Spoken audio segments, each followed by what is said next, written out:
3 cylinder car பெஸ்ட்டா? 4 cylinder car பெஸ்ட்டா?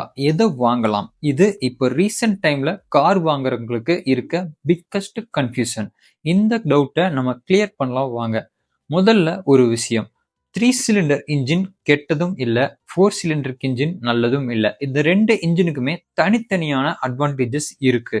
3 cylinder இன்ஜின்ல wait ரொம்ப குறைவு. அதனால ஃபியூல் எஃபிஷியன்சி நல்லா இருக்கும் அண்ட் மெயின்டெனன்ஸ் காஸ்ட்டும் உங்களுக்கு 4 சிலிண்டர் கம்பேர் பண்ணும்போது கம்மியா இருக்கும். அதனால சிட்டி டிரைவிங்க்கு இது ஒரு நல்ல சாய்ஸ். ஆனா 4 சிலிண்டர் இன்ஜின் வைப்ரேஷன்ஸ் மிகவும் குறைவாகவே இருக்கும் அண்ட் ஹை ஸ்பீட் ரிஃபைன்மெண்ட் ரொம்பவே பெட்டரா இருக்கும். இதனாலவே 3 சிலிண்டர் இன்ஜினை விட 4 சிலிண்டர் இன்ஜின் நமக்கு லாங் டிரைவுக்கு ரொம்ப கம்ஃபர்டபுளா இருக்குங்கிறது தியரிட்டிக்கலா ரொம்ப உண்மைதான். ஆனா 3 சிலிண்டர் இன்ஜின் வைப்ரேஷன் அதிகமா இருக்குன்னும் 4 சிலிண்டர் இன்ஜின் மைலேஜ் குறைவா இருக்குன்னு சொல்றதும் எல்லா கார்களுக்கும் கண்டிப்பா பொருந்தாது.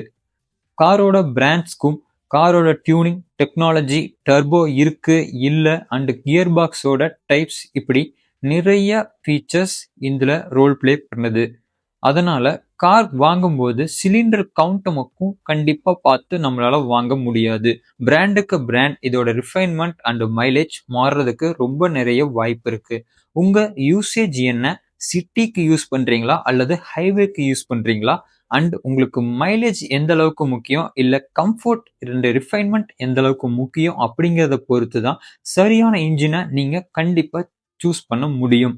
ஸோ முடிஞ்ச அளவுக்கு நீங்க டெஸ்ட் ட்ரைவ் பண்ணி நீங்க டிஃபரன்ஸ் பார்த்தா உங்களுக்கு கண்டிப்பா உங்க சாய்ஸ்க்கு ஏத்தன மாதிரி காரை நீங்க கண்டிப்பா வாங்க முடியும். உங்களோட கருத்துக்களை கமெண்ட்ல சொல்லுங்க அண்ட் இந்த வீடியோ உங்களுக்கு பிடிச்சிருந்தா லைக் பண்ணுங்க. இந்த வீடியோ உங்க ஃப்ரெண்ட்ஸ் அண்ட் ஃபேமிலிக்கு யூஸ்ஃபுல்லா இருக்கும்னு நினைச்சீங்கன்னா அவங்களுக்கு கண்டிப்பா ஷேர் பண்ணி நம்ம சேனலை சப்ஸ்கிரைப் பண்ணி வச்சுக்கோங்க.